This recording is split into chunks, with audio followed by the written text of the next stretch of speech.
Our plan is to develop a 5 episode docuseries, and what we'd like to do is examine if the scientific data justified the political strategies implemented during the pandemic.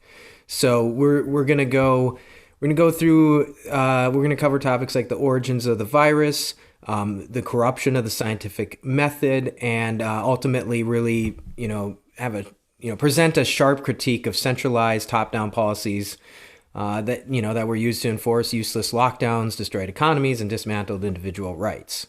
So that's the general sense of it. We're going to cover a lot in it, and yeah, like I mentioned, it's going to be a 5 episode docu-series is what it has evolved in, because we initially we're just going to cover lockdowns and mask mandates, but we're gonna also go into vaccines, vaccine passports, vaccines versus treatment, and talk about all the things about various treatments, and also the origin of the virus, which is a developing story today as well.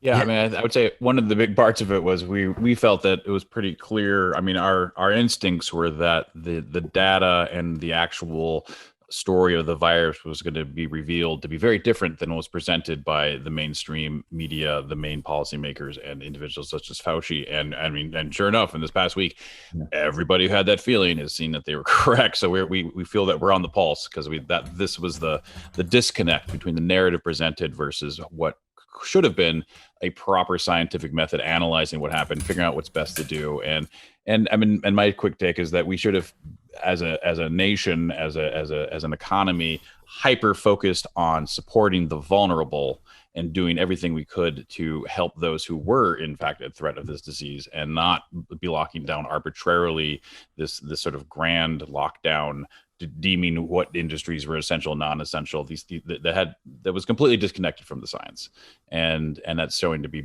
every day in the news is showing to be more and more true.